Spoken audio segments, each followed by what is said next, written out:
बिस्मिल्लाहिर्रहमानिर्रहीम। अस्सलाम वालेकुम स्टूडेंट्स, आई एम करुदरन अयाज और आज स्टूडेंट्स हम चैप्टर 10 इलेक्ट्रोकेमिस्ट्री में स्टडी करने जा रहे हैं electrode potential. So let's start our lecture. Students, electrode potential को समझने से पहले हम थोड़ा सा लास्ट लेक्चर रिवाइज कर लेते हैं, जिसके अंदर हमने बेसिकली गैल्वेनिक सेल्स पढ़ा था। गैल्वेनिक सेल में हमने देखा था 2 हाफ सेल्स हम इस्तेमाल कर रहे होते हैं जो सॉल्ट ब्रिज के साथ कनेक्टेड होते हैं।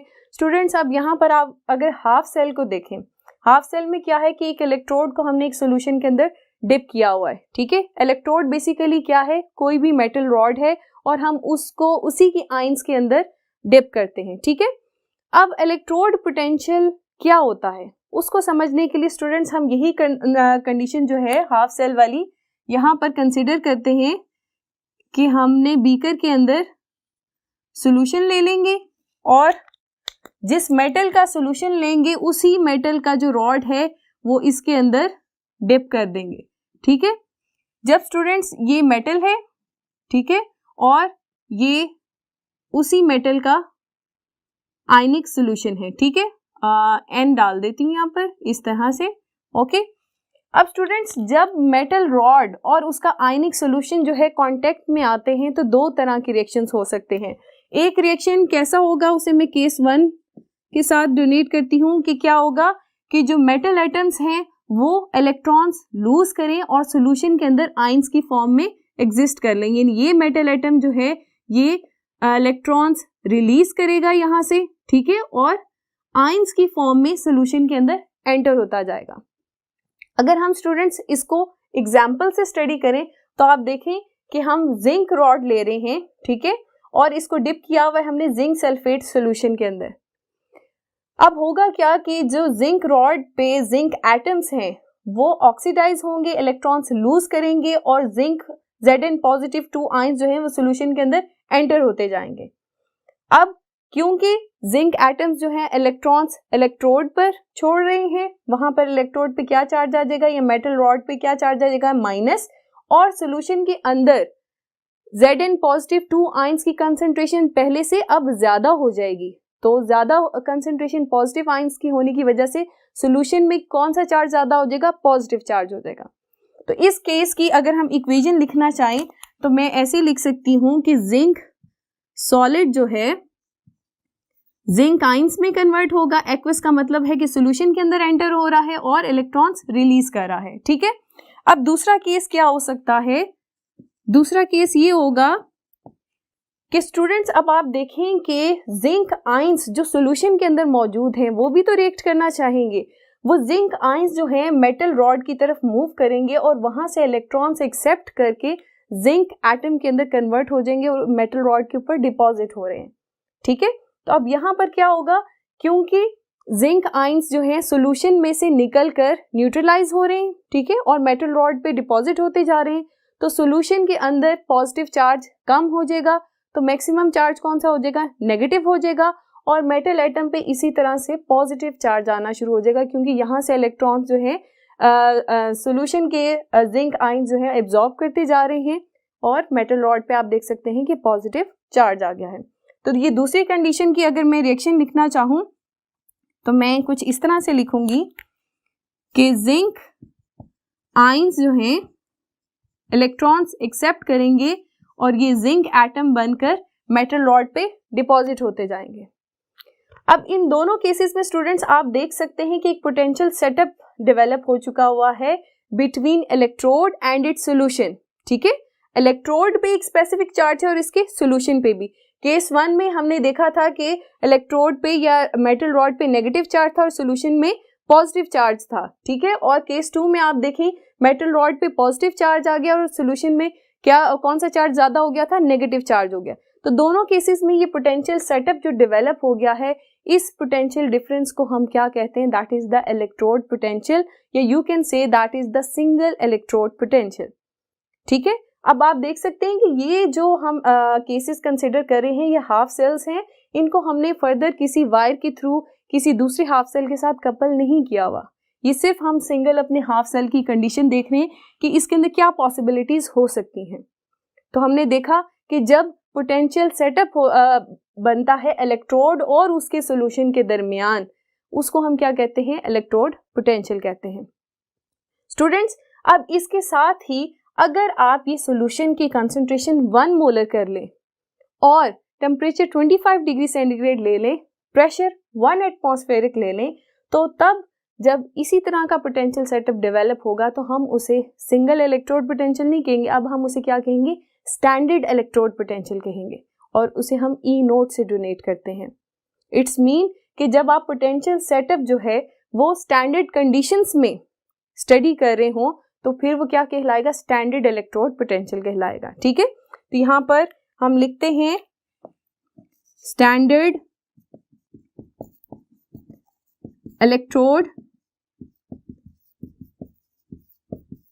पोटेंशियल। किससे डोनेट करते हैं इसे हम, ई नॉट से। ठीक है, आप इसे किस तरह से लिखेंगे, the potential setup when electrode is dipped in 1 molar solution of its own ion, ठीक है, एट 298 केल्विन और 25 degree centigrade and pressure is kept 1 atmospheric, it is called standard electrode potential and it is denoted by E naught. Students, आइए standard electrode potential की further explanation देखते हैं। ये तो अभी हमने केसेस डिस्कस किए थे कि क्या पॉसिबिलिटी हो सकती है, लेकिन जब ये दोनों रिएक्शन साइमल्टेनियसली अकर करेंगे तो फिर क्या होगा, देखते हैं। स्टूडेंट्स, बेसिकली जब ये दोनों रिएक्शंस यानी reduction of metal atoms and oxidation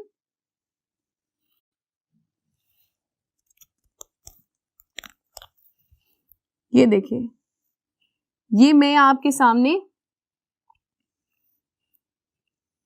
half sales बनाए हैं। ठीक है, अब स्टूडेंट्स मैं आपको यहाँ पर एग्जाम्पल इस तरह से समझाऊंगी कि अभी हमने कहा था कि 2 पॉसिबिलिटीज हैं कि जिंक मेटल एटम्स जो हैं वो सॉल्यूशन के अंदर आयंस की फॉर्म में चले जाएं और इलेक्ट्रॉन्स यहाँ पर छोड़ दें, मेटल रॉड जो है नेगेटिव होता जाए, और इसी तरह से ठहरे में सॉल्यूशन के आयंस को डिफरेंट कलर देती हूँ।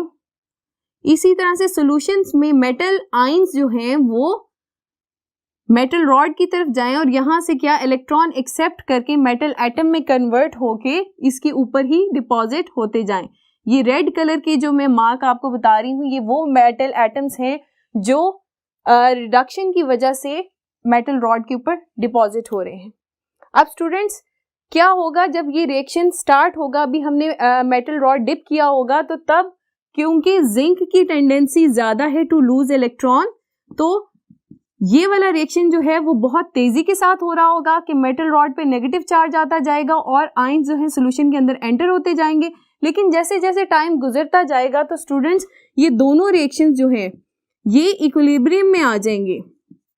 ठीक है, और आप इसे कैसे लिख सकते हैं कि जिंक सॉलिड जो है वो जिंक आयंस और इलेक्ट्रॉन्स इस तरह से, और यही रिएक्शन जो है रिवर्स में हो रहा होगा, इक्विलिब्रियम अचीव हो जाएगा कि जितने आयंस इलेक्ट्रॉन्स एक्सेप्ट करके जिंक एटम में कन्वर्ट हो रहे हैं उतने ही एटम्स जो हैं जिंक आयंस में कन्वर्ट हो रहे होंगे। तो फिर स्टूडेंट्स आप यहाँ पर देखें जब इक्विलिब्रियम अटेन होगा तो मेटल रॉड के ऊपर हमारे पास नेगेटिव चार्ज आ गया है और सॉल्यूशन में जो आयंस थे उनके ऊपर क्या चार्ज है, पॉजिटिव चार्ज है, और ये जिंक आयंस ने मेटल रॉड के गिर्द एक लेयर बना दी है जिसे हम क्या कहते हैं, डबल इलेक्ट्रिक लेयर, यानी यहाँ पर पॉजिटिव आयंस की लेयर भी है और नेगेटिव आयंस की लेयर भी है। स्टूडेंट्स जरूरी नहीं कि मेटल एटम के ऊपर या मेटल रॉड के ऊपर नेगेटिव चार्ज ही आए, ये भी पॉसिबिलिटी है कि हमारे पास ऐसा इलेक्ट्रोड हो जो कि इलेक्ट्रॉन लूज ना करना चाहे, इलेक्ट्रॉन एक्सेप्ट करना चाहे, जैसे कि कॉपर है। तो स्टूडेंट्स अब इस केस में क्या होगा कि अगर हम कॉपर इलेक्ट्रोड लेंगे और कॉपर आयंस के अंदर इन्हें डिप किया होगा तो यहाँ पर कंडीशन ऑपोजिट होगी, क्योंकि copper do not readily loses electrons, और कॉपर की टेंडेंसी होती है टू एक्सेप्ट इलेक्ट्रॉन। तो इस केस में देखें कि कॉपर की मेटल रॉड के ऊपर पॉजिटिव चार्ज आ जाएगा और सॉल्यूशन में क्या चार्ज होगा, नेगेटिव चार्ज होगा। तो इट डिपेंड्स अपॉन इलेक्ट्रोड्स, ठीक है। इलेक्ट्रोड्स डिफरेंट होने से मेटल रॉड पे पॉजिटिव चार्ज भी आ सकता है, नेगेटिव चार्ज भी आ सकता है, ठीक है।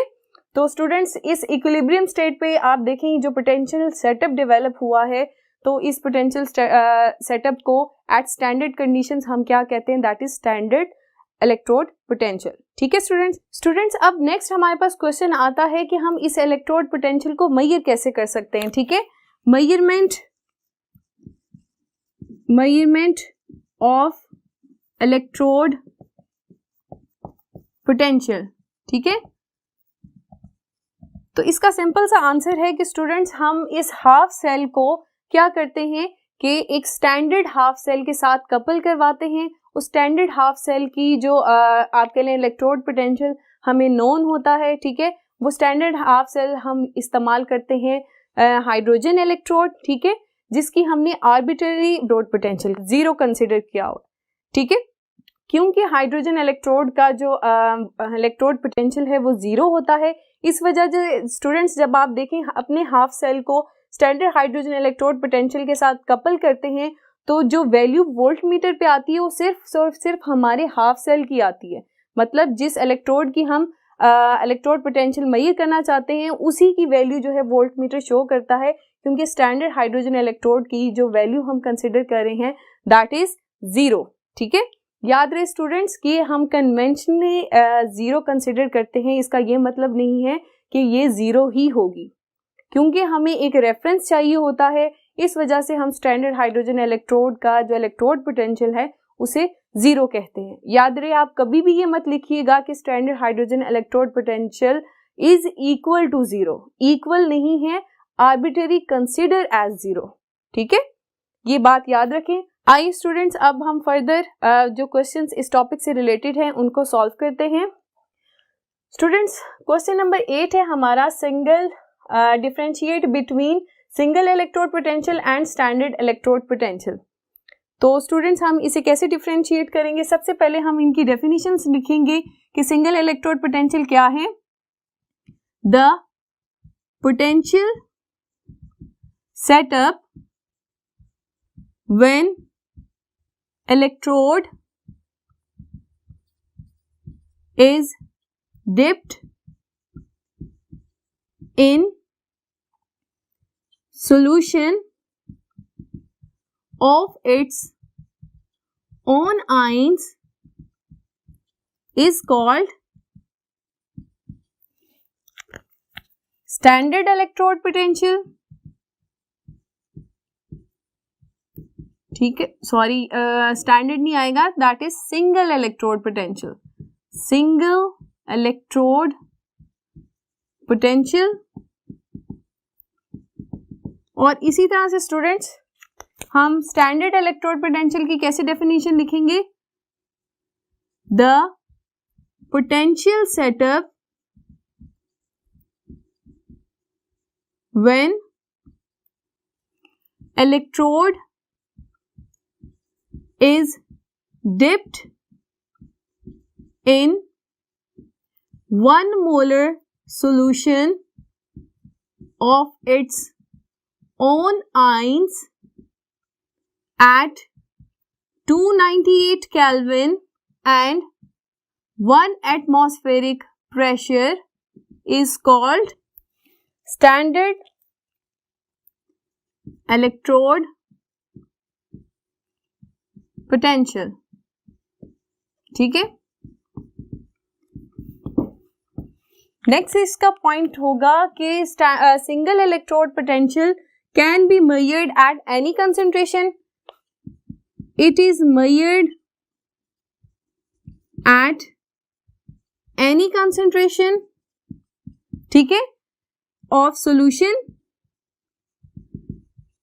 एट एनी टेम्परेचर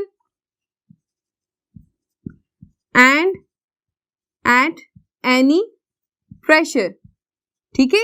इसके लिए कोई कंडीशन स्पेसिफिक नहीं होती, जबकि स्टैंडर्ड इलेक्ट्रोड पोटेंशियल के लिए it is measured eight standard conditions, ठीक है।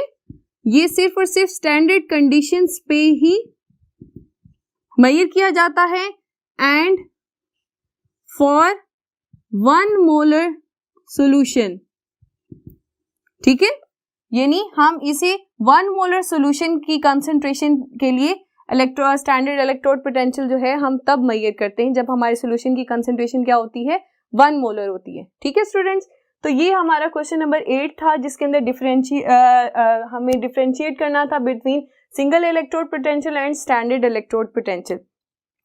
स्टूडेंट्स, अब आप यहाँ पर देखें कि एक बात इंपॉर्टेंट है कि किसी भी कंसंट्रेशन पे जब हम पोटेंशियल इलेक्ट्रोड पोटेंशियल मेजर करते हैं तो उसे हम क्या कहते हैं, सिंगल इलेक्ट्रोड, और सिर्फ कंडीशंस चेंज कर देने से यानी स्टैंडर्ड कंडीशंस को फॉलो करने से हमारे पास क्या आ जाता है, स्टैंडर्ड इलेक्ट्रोड पोटेंशियल। इसका मतलब है कि इलेक्ट्रोड पोटेंशियल डिपेंड करता है या चेंज हो जाता है ऑन चेंजिंग द टेम्परेचर। इसी तरह से प्रेशर चेंज करने से भी इलेक्ट्रोड पोटेंशियल पे इफेक्ट होगा और कंसंट्रेशन भी इफेक्ट होती है। ये तीनों फैक्टर्स इफेक्ट करते हैं वैल्यू ऑफ इलेक्ट्रोड पोटेंशियल को, इस वजह से हम स्टैंडर्ड कंडीशंस पे ही इन्हें मेजर करते हैं। तो स्टूडेंट्स, आज का लेक्चर हमारा यहाँ पर ख़त्म होता है। उम्मीद है कि आपको इलेक्ट्रोड पोटेंशियल का कॉन्सेप्ट जो है क्लियर हुआ होगा। अपना बहुत सा ख्याल रखिए। अल्लाह हाफिज़।